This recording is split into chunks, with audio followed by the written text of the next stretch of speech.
Welcome back to my channel. Today's video is going to be all about journal supplies that I would recommend in a heartbeat. This video has a huge disclaimer, okay? You do not need any of these supplies in order to journal. All you really need to journal is a journal and a writing tool, and everything else that I'm about to list is just extra, okay? With all of that said, I have an entire list of items, 10 items, that I would absolutely buy and recommend in a heartbeat. So let's jump straight into it in no particular order. To start out, we have a label maker. If you are not new to this channel, but true to this channel, you will know that this is one of my favorite tools for journaling. I love the texture that it adds to our pages. It just adds another dimension to your pages that make it more pretty, more interesting. The great thing about this is that it comes with so many different colors so that you can match it to the theme or the colors that you have going on in your journal. I will make sure to add some videos so you can kind of see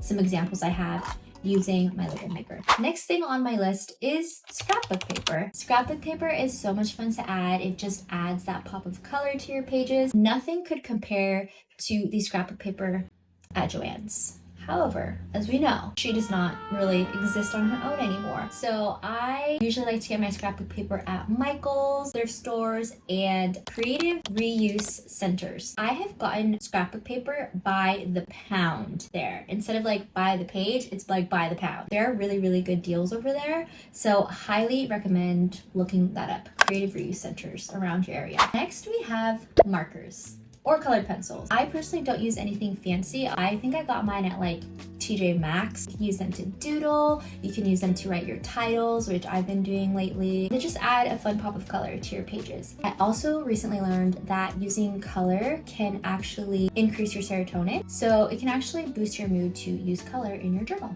Next is stickers.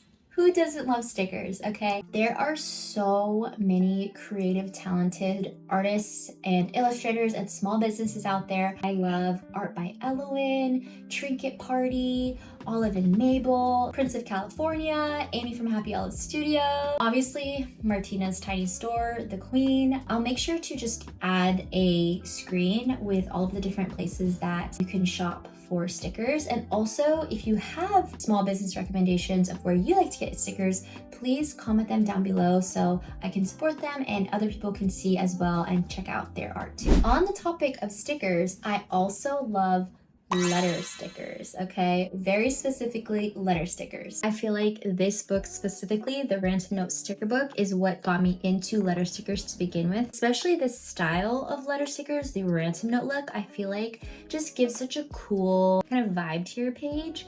So I love using this book. And then I also enjoy letter stickers from Martina's Tiny Store, as well as Amy from Happy Olive Studio. I know she has her own stickers. I'm not even gonna lie, I also really enjoy just the simple letter stickers from Amazon. I think letter stickers add a lot to your journal, especially when you use them to create titles or little blurbs, especially when they're different colors. It makes your page so cute. I also just remembered that I have this alphabet sticker book from Art by Eloin. One of my favorite creatives, one of my favorite artists ever. She has this alphabet sticker book that has 10 different fonts and 10 different sheets. It has like raindrops and like letter beads, heart stickers. She also has like, it kind of looks like very girly kind of quilt letters, birthday candle stickers. Also insert some more clips of my photo albums and journals that I've used with her stickers, but I really enjoy the sticker book as well. We are just moving along on the topic of letters and alphabets. I love letter stamps. If you've watched my journal videos before, this is another tool that I use a lot. Cody, my husband, made me this rainbow thing, but inside are wooden blocks and then it comes with an ink pad. This just adds another kind of style and dimension to your page. It gives a different vibe. Vintage is not the word that I'm looking for, but it gives a kind of handmade, like older look to it because of the ink. What would you call it? I'm not sure what to kind of call that style, but it just adds a different, texture to your pages, especially the way that I like to use these. I tend to rip up the paper that I put this on. So then again, it just adds another layer to your journal pages. We spend a lot of time talking about all of the extra stuff. One thing that you absolutely do need to journal is a journal. So my personal recommendation, or my personal favorite, I guess I should say, is a Leuchtturm B5 soft cover journal. This is the journal that I like to use on my channel. The Leuchtturm B5 soft cover journal has such a nice bend to it. So if you like to add a lot of junk or photos or just ephemera in your journal, it grows really nicely. A lot of other journal creators I've seen who have way chunkier journals than I do have shown this journal grow super huge. I would trust this. For reference, this is the B5 and this is the A5. Definitely a lot bigger, but you can fit so much more things, so much more photos in this, especially if you like to creative journal or like scrapbook journal, junk journal. I think this is such a nice size. For everyday journals, I like the A5 soft covers. I like the brands Leuchtturm and Moleskine. Those are my two favorite brands, but you don't need to spend a ton of money for your journals. There are a lot of affordable journals out there. My first creative journal was a Paperidge A5 hardcover, super affordable. It worked really well and it stayed intact. My first creative journal was not super chunky, so this is how it grew over time. Still intact, really nice. Again, this was a Paperidge journal. And then my second year of starting a creative journal, I used a different brand, and this is how my hardcover journal grew. So these are some hardcovers, and then these are my soft cover journals. Still in the process, and I never add anything to my writing journals, which is why it's so thin. Here is the B5 soft cover, hardcover, hardcover. We are moving right along with this list. So next we have tripods. If you like to share your journals online, if you like to film yourself, I have two tripod recommendations. One of them being one that is on my desk right now. This is my overhead tripod that I use. It has some weight to it. It's hefty right here so that your tripod stays stable. You put your phone here and it helps you have just a nice overhead shot. It's nice because it just frees up your space to film yourself, and you can focus on your journaling rather than having like a tripod right in the middle of you, which I did in the past. A lot of my videos have me using this tripod right in the middle, filming myself like this. Would not really recommend, but it does get the job done. I would mostly recommend this tripod right here. You are also able to adjust the height here, so you can like make it higher. You can also make it lower. This part you are able to move like this, so you can get different shots for filming. I really love this tripod. I don't know why I waited so long to get this. So if you want to make your life easier and you like to share your journals online, highly recommend this overhead tripod. Going back to the topic of stickers, I have found sticker books, like sticker binders, super helpful to organize your stickers. I have different sticker sheets in here. I used to just have them all tossed into my drawer and it got really messy. So having this binder has been super helpful.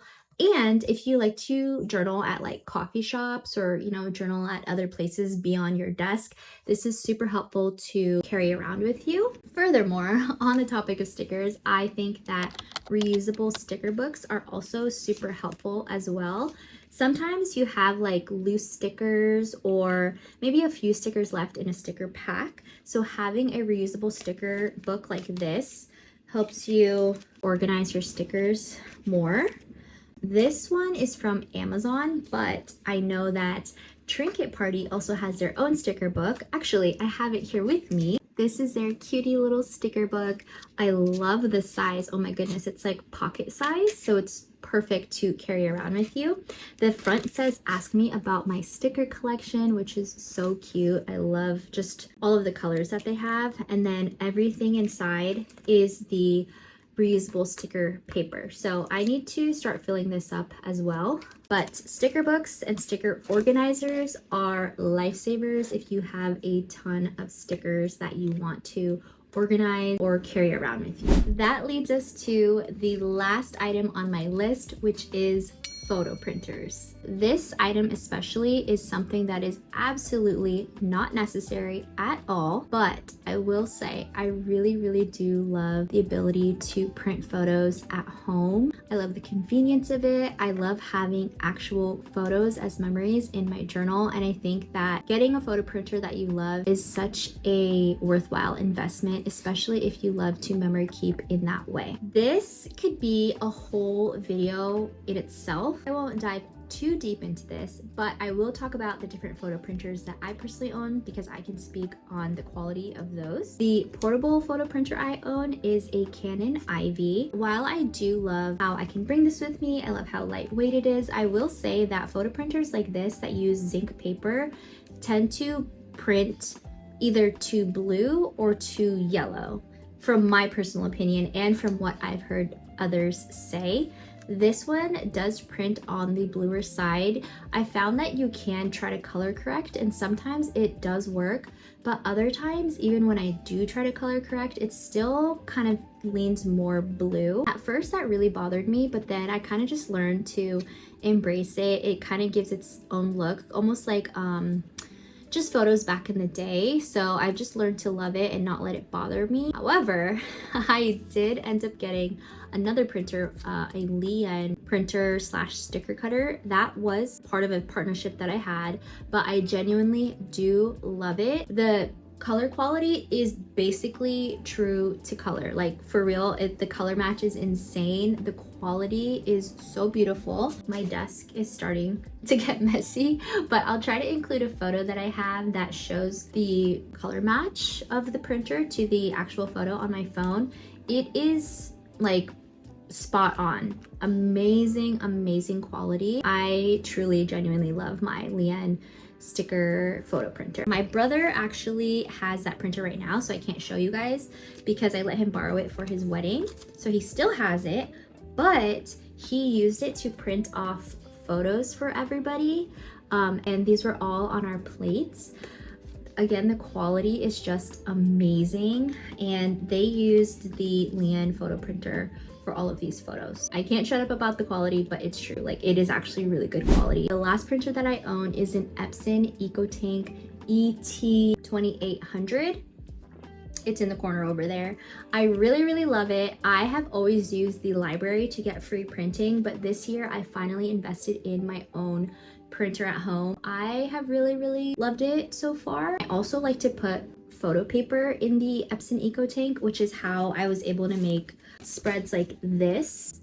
The color is also true to color. Like, if you can see how vibrant this is, it's amazing quality. If you have a printer that already prints documents but can also print out photo paper, it's amazing. Like, I think it's so worth it. Quality speaks for itself. The photo paper I'm using here is actually the value photo paper. Okay, this is not even premium. This is value. This is glossy 4x6 photos, and it comes in a pack of 100. And when I use these, I like to split it into 4. So that's mostly how I use it. So technically, if you were to only do, you know, a collage of 4x6, you could get like 400 photos off of this $8 pack. I think that's a pretty good deal. I don't know. I really enjoy my Epson EcoTank. Again, not necessary, but if you were to invest in a printer at home, it's an option.